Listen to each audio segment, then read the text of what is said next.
a girl in blue gingham, a small dog, a road made of yellow brick that leads eventually to a green city where every problem turns out to have a gentle domestic solution. This is the Wizard of Oz that most people carry with them, the 1939 film, endlessly rewatched, endlessly merchandised, a story about a girl who learns that home is the only place worth wanting. It is one of the most beloved pieces of American popular culture ever made, and it earned that status, honestly.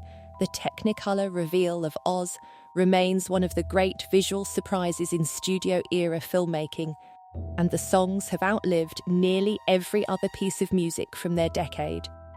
But the man who invented Oz in 1900 was not writing a story about the comfort of home. He was a failed businessman who had watched an economic system collapse around him, not once but twice, and the world he built on the other side of the rainbow was not an escape from that collapse. It was a diagnosis of it. Frank Baum published The Wonderful Wizard of Oz in 1900, after a string of failures that would have ended most writing careers before they began. He had run a general store in Aberdeen, South Dakota, that went bankrupt during the agricultural depression of the late 1880s. He had edited a newspaper that folded. He had sold china. He had raised chickens. By the time he sat down to write about a girl from Kansas swept into a magical land, Baum was 43 years old and had failed at nearly everything he had tried his hand at. The familiar version of this story treats Oz as pure invention, a fantasy assembled from nothing but imagination and whimsy. The unfamiliar version is that Oz was assembled, in large part, from the specific, recent, and still raw economic catastrophe Baum had personally lived through, and that catastrophe is legible in nearly every major character and location in the book.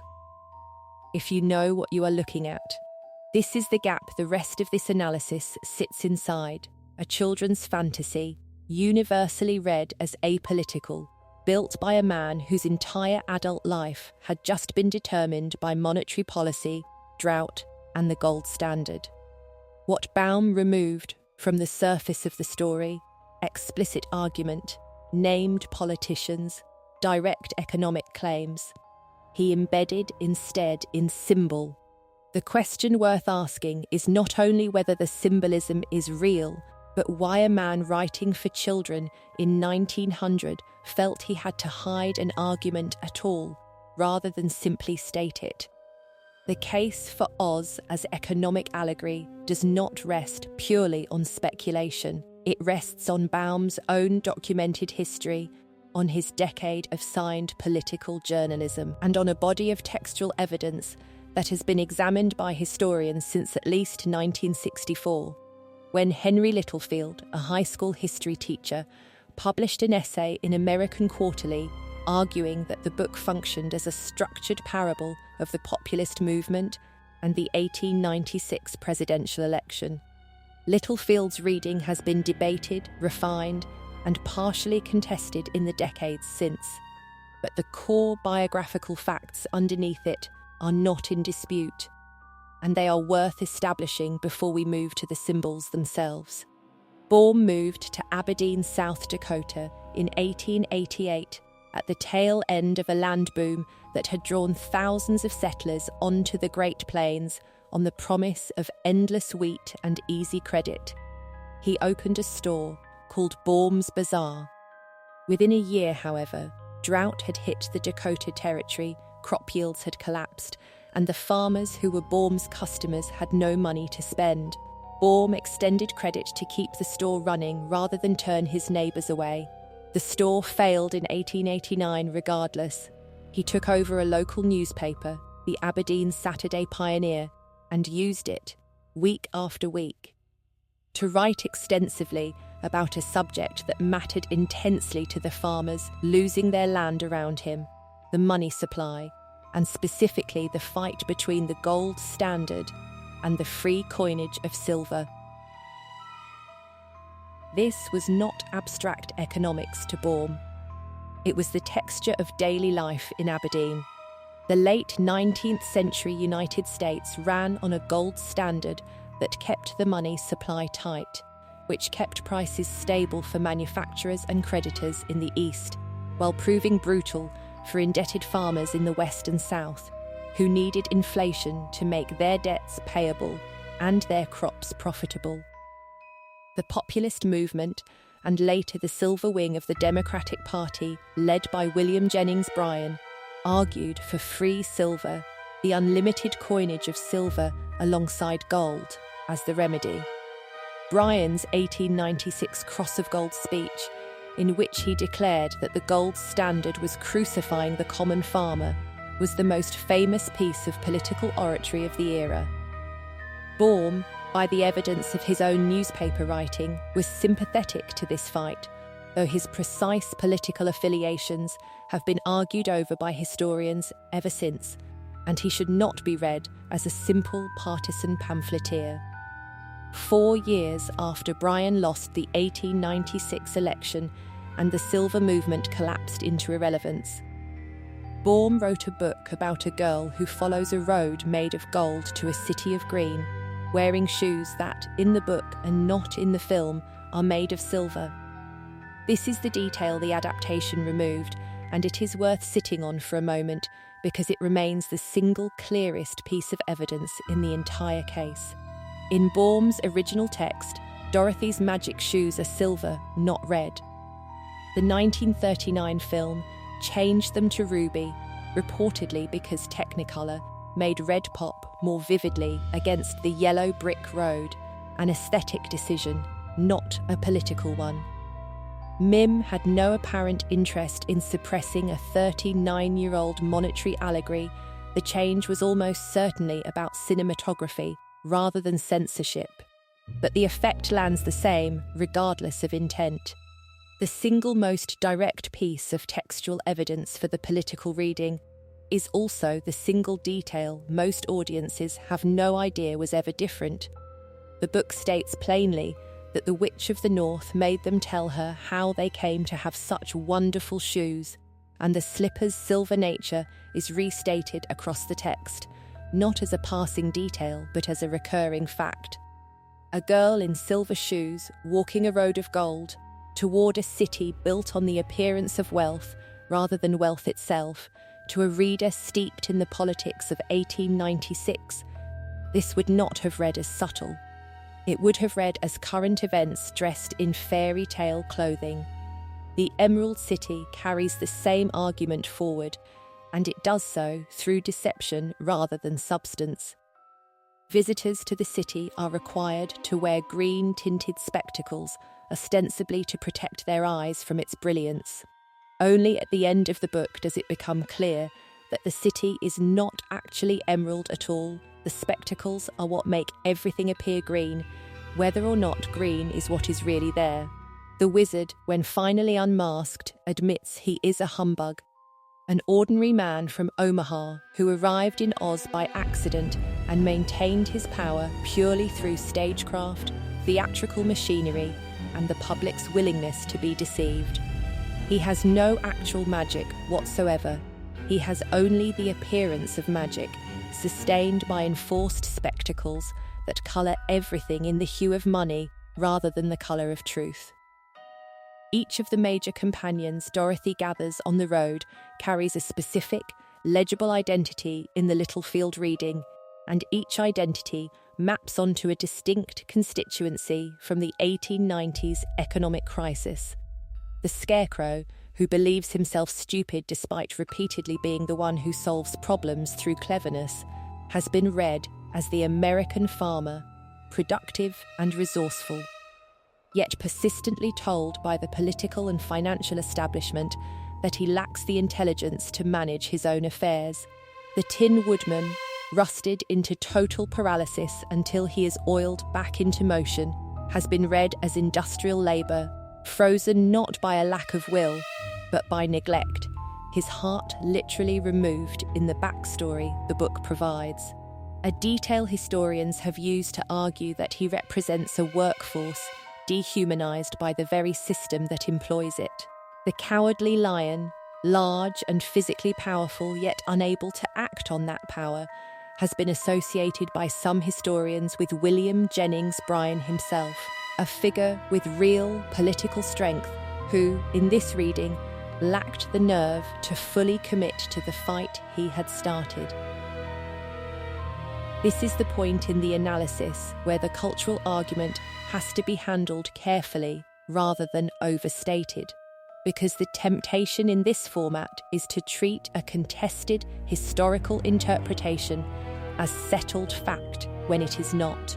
Several historians have pushed back on the strength of the allegory in the decades following Littlefield's original essay, noting that Baum left no letter, diary entry, or interview in which he directly confirmed building the book as a coded monetary argument. The case rests on internal textual evidence and biographical proximity. It is strong circumstantial material, not a signed confession. But the absence of a confession is not the same thing as the absence of intent, and the silence itself deserves as much scrutiny as the symbols do. Baum had spent a decade writing direct, signed political commentary in the Aberdeen Saturday Pioneer under his own name. He knew precisely how to make an argument in print, openly and without disguise. 4 years later, writing for children, he made an entirely different choice. He built the same argument in symbol instead, distributed across a candy-coloured landscape. Deniable at every single turn. Whatever the precise balance of conscious allegory and unconscious residue inside the finished text, the structural fact remains unmoved. A man whose entire adult life had just been wrecked by a fight over the value of money wrote a story, almost immediately afterward, about a journey down a road of gold toward a city of false wealth, led by a girl wearing silver. The deniability is not incidental to the project. It may very well be the entire point of the project.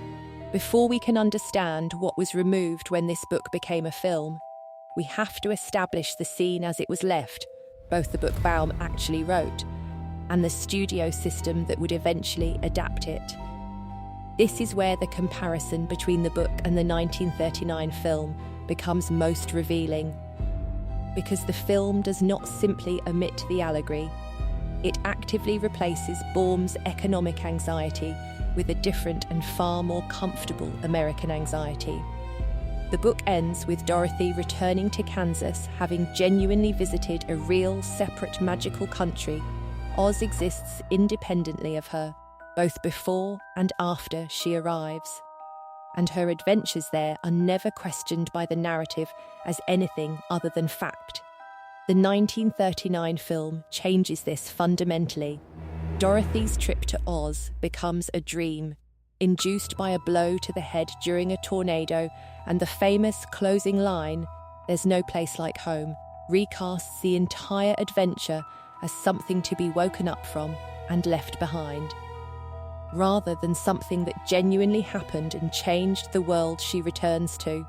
The difference matters more than it first appears, and it is structural rather than cosmetic.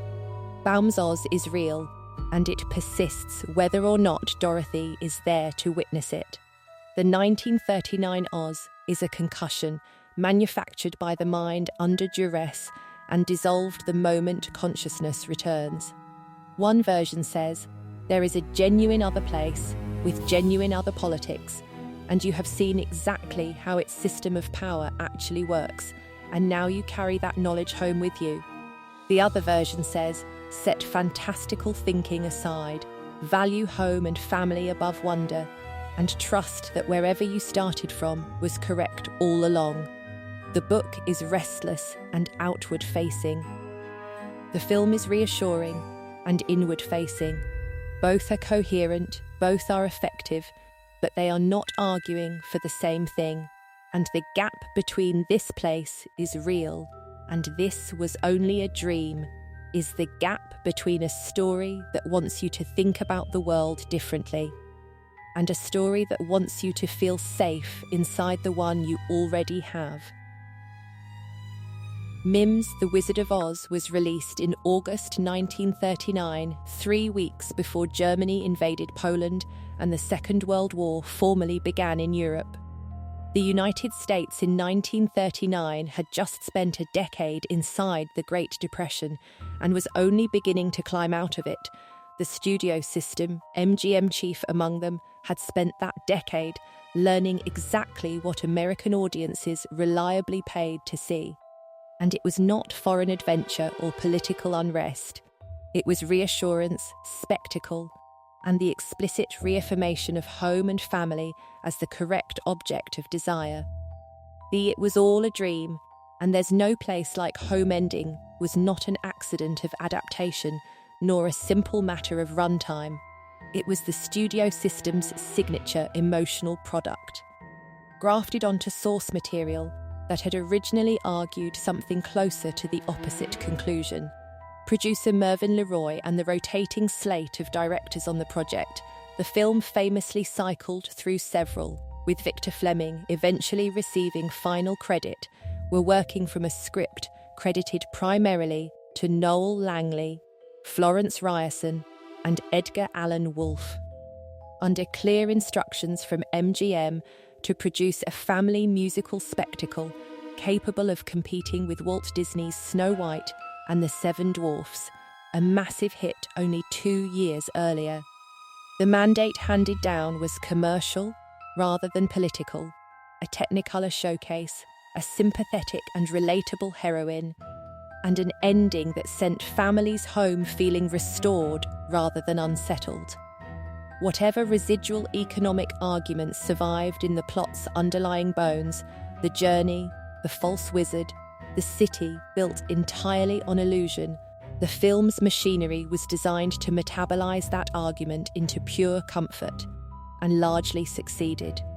This is the comparison that matters most, and it deepens past the observation that they changed some details into something considerably more specific. The book hides nothing about its origin in genuine crisis.